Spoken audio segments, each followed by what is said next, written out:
at least one St. Croix restaurant isn't happy with consumer affairs. Here's Wes. Thank you very much, Shaniqua. We are at the Golden Rail Restaurant, which is in Gallows Bay, beautiful place for years.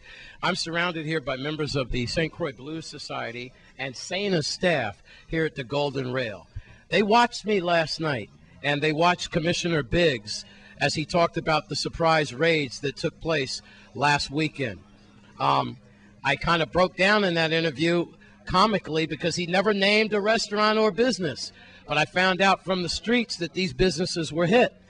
Well, lo and behold, message on my machine came from Sana and Deborah here, who is with the St. Croix Blues Society. I got Gary here and Bruce, musicians, long time from St. Croix, staff members who are missing food for their table because of what's going on. They're going to show you petitions with hundreds of names on it, cabaret license and everything. Why is the Department of Licensing and Consumer Affairs targeting restaurants and bars when St. Croix is already crippled with our economy, just trying to feed your staff, Sana? I'm going to go to you right away, Sana, because you're not happy. And you want to talk about the story I did last night and why they're picking on you, it seems, and other businesses. You're not by yourself. Good night, and please tell us how you feel. Thank you, Wes. I'm Sani. I'm the owner of the Golden Rail. And a few weeks ago, that it was officer came to my place of business, rudely ripped off the license off my wall, and no explanation, no of themselves, who they are. And I was here in the restaurant.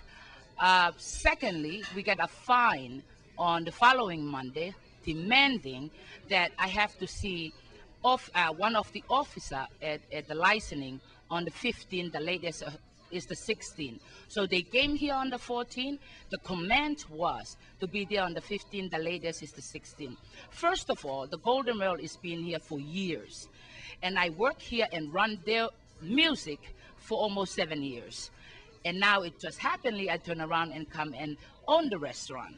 But this is the sad part though. The sad part is, this is hurting my employees. The music here, it was so busy on the weekend because it's a safe place for people to come to. So as a lot of tourists was complimenting of what we do here, and they were looking forward to coming to know that the Golden Rail is back on music. First of all, it's hurt me the most is my employees. Now I have a conversation with a lot of my employees here that work for me on the weekends for music. Sooner or later will be no longer open in the night on the weekend because it's no reason for us to open on the weekend with no music.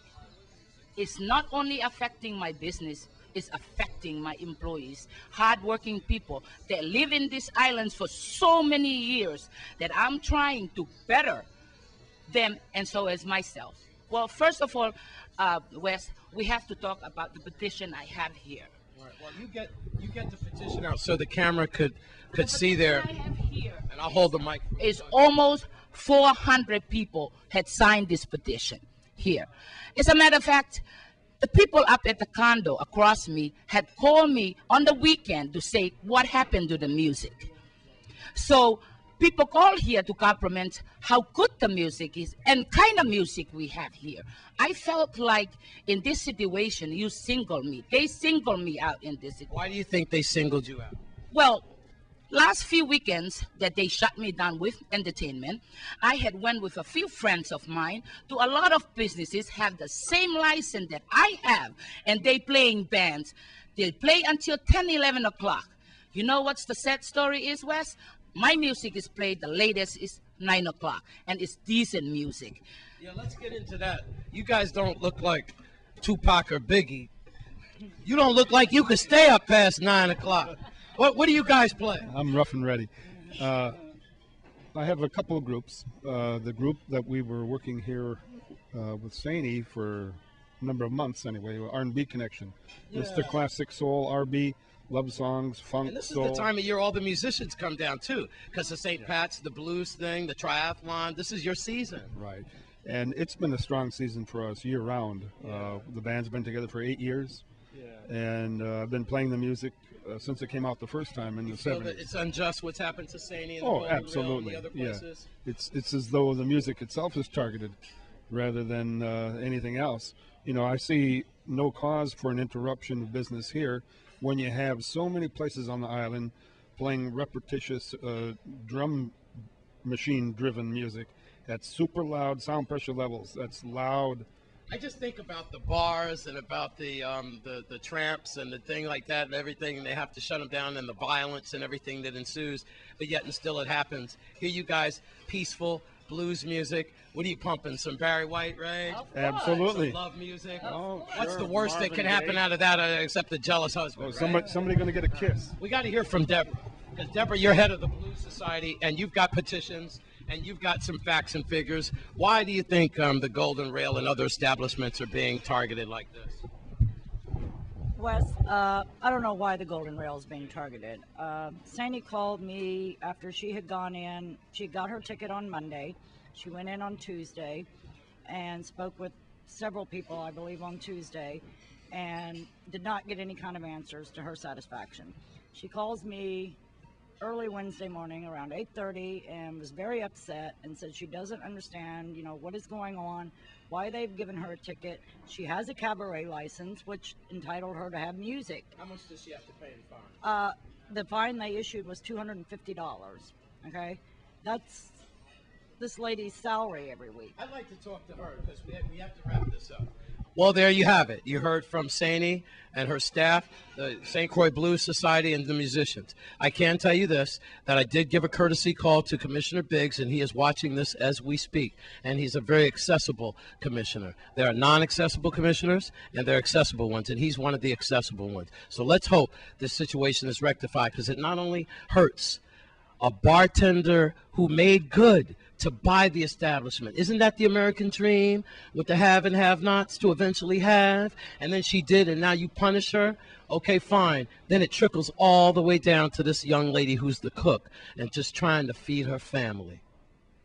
At the Golden Rail, I'm Wes Small for News Channel 8. When we come back, a college lacrosse tournament here on St. Croix.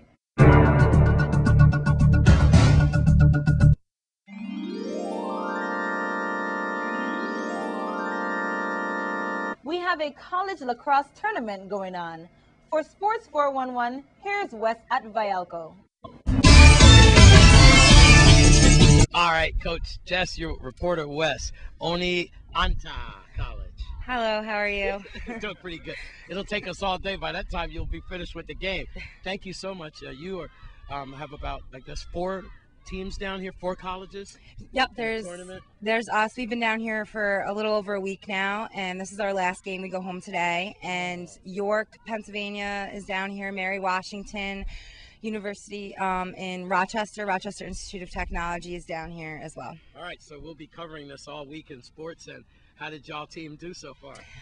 We've had a tough time getting used to the heat and stuff like that because we've got a foot of snow back at home. Yeah. So we lost yesterday, but I would really like to win today against Mary Washington. So I think the girls can do it. Well, you got to go for it. And the good side of this is you might be a little hot and warm with the temperature change, but your tans look great. Yeah, they do. All right, kick some butt, Coach. Thank you very much. Thank you very much. We are at Vialco with Assistant Commissioner Brad Nugent from Tourism and also Myron Alec from Renaissance. And this is great. It's a college lacrosse tournament here, and it's just fantastic. It's a win-win situation. We want as many people to come down here as possible during the week and watch these teams play, because lacrosse is probably one of the hidden sports. Everyone knows about cricket, soccer, football, baseball, and basketball, but lacrosse is a serious and a traditional game, and it's a good thing for the Virgin Islands. No, absolutely. First of all, the Department of Tourism, we're pleased once again to be able to participate in this annual event now. And we think it's a perfect example of sports tourism, particularly for St. Croix. What we've seen over the last few years, sports tourism as a niche market in St. Croix has grown. When you have 160 players here with their families staying in hotels, eating in the restaurants, going to the Kmarts and stuff, it's definitely a win-win opportunity for us. So as much as we can do to encourage that, the Department of Tourism will. You have 4 teams, 3 from New York, 1 from Virginia, and I think 1 from Pennsylvania. And everyone is saying how gracious and hospitable the Cruisers have been, no surprise.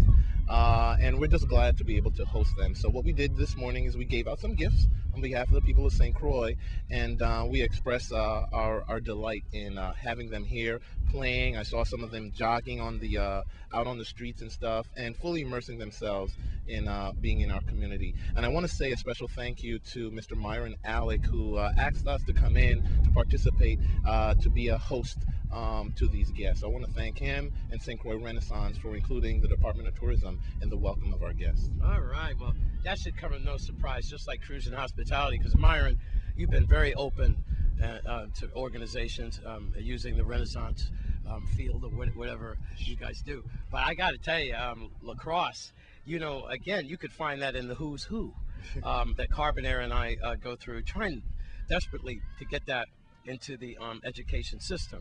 Jim Brown played lacrosse, and you told me a couple of others. Paul Robeson, Thorpe, yeah, those guys. Thorpe. Yeah. And you said the Indians used to play it to the death. Yeah, it was, instead of having a war like everybody has nowadays, they go ahead and get a 2 lacrosse team and they play till the death. Well, last man standing. Well, we're not playing to the death here, even though you're going to hear from another interview that they are suffering with the climate change a little bit. Yeah. But it's kind of cold for us down here. Oh, but yeah. What does this game of lacrosse mean for the community as far as the Renaissance group is concerned? I think, as you said, it's a different game. Some things that probably the kids haven't seen, and that's what they also do. They're gonna give clinics to the kids tomorrow about 9 o'clock. Oh, good. Some kids will show up and they'll show them how the game of lacrosse is played. But beyond that, it's great for for this community at this time of the year to really get 160 plus people here to actually participate on island and use our services. They go to the hotel, they're staying at the Renaissance Hotel, and now they're going on a trip to Buck Island in the next couple of days with a group. So yeah. And then they'll go to restaurants, Kmart's, and the taxi drivers in particular, they get a chance now to make a couple dollars. Everybody eats. Everybody eats. Everybody eats. Exactly. And it's about, as I see the ladies jogging around the track, Vialco has a rich cultural history behind it. If it's not the parties at the pavilion, you guys are always opening it for nonprofit groups and things, and we could work out here, play ball here, and learn all about an old and traditional sport of lacrosse.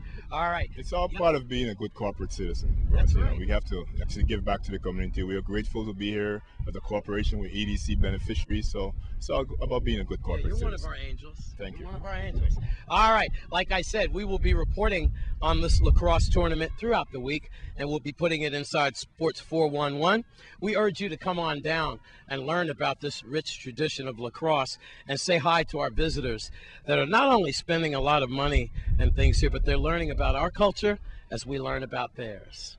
With Brad Nugent, Assistant Tourism Commissioner, and representing the Renaissance Group, Mr. Myron Alec, we are at Vialco, and I'm Wes Small for News Channel 8.